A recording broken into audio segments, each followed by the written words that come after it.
ನಾನು ಇದೇ ಜಾಗದಲ್ಲಿ ಇದೇ ಚೇರ್ನಲ್ಲಿ ಕೂತ್ಕೊಂಡು ಅವರಿಗೆ ಕಾಂಗ್ರೆಸ್ ಪಕ್ಷಕ್ಕೆ ಬರಮಾಡಿಕೊಂಡು ನಾವು ಕಾಂಗ್ರೆಸ್ ಪಕ್ಷದ ಚಿಹ್ನೆಯನ್ನು ಕೊಟ್ಟು ಚುನಾವಣೆ ಕಣಕ್ಕೆ ಇಳಿಸ್ತೋ. ನಮ್ಮ ಪಕ್ಷದ ಕಾರ್ಯಕರ್ತರನ್ನೆಲ್ಲ ನಾವು ತ್ಯಾಗ ಮಾಡ್ತೋ.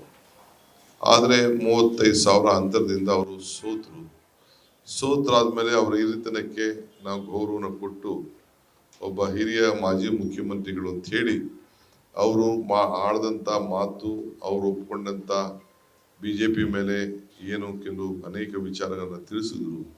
ನಾವು ಅವರನ್ನು ನಂಬಿ 5 ವರ್ಷಗಳ ಕಾಲ ಕೂಡಲೇ ನಾವು MLC ಕೂಡ ನಾವು ನಾಮಿನೇಷನ್ ಮಾಡಿ ಅವರಿಗೆ ಕೊಟ್ಟು ಬಹಳ ಗೌರವದಿಂದ ನಡೆಸ್ಕೊಳ್ತಾ ಇದ್ವು. ಇದ್ದಕ್ಕಿದ್ದಂಗೆ ಅವರು ಸುಮಾರು ಒಂದು 2-3 ತಿಂಗಳಿಂದ ಕೆಲವರು ಬಿಜೆಪಿಯವರು ಅವ್ರನ್ನ ಸಂಪರ್ಕವನ್ನು ಮಾಡಲಿಕ್ಕೆ ಮತ್ತೆ ಶುರು ಮಾಡೋದು ಕೂಡ ನಮಗೆ ಗೊತ್ತಿತ್ತು.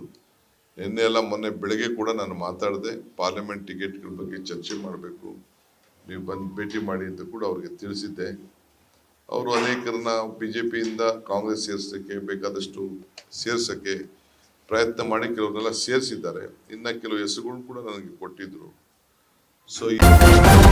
ನ್ಯೂಸ್ ಫಸ್ಟ್ ನಿರ್ಭೀತಿಯಿಂದ ನಿಮ್ಮ ಪರವಾಗಿ.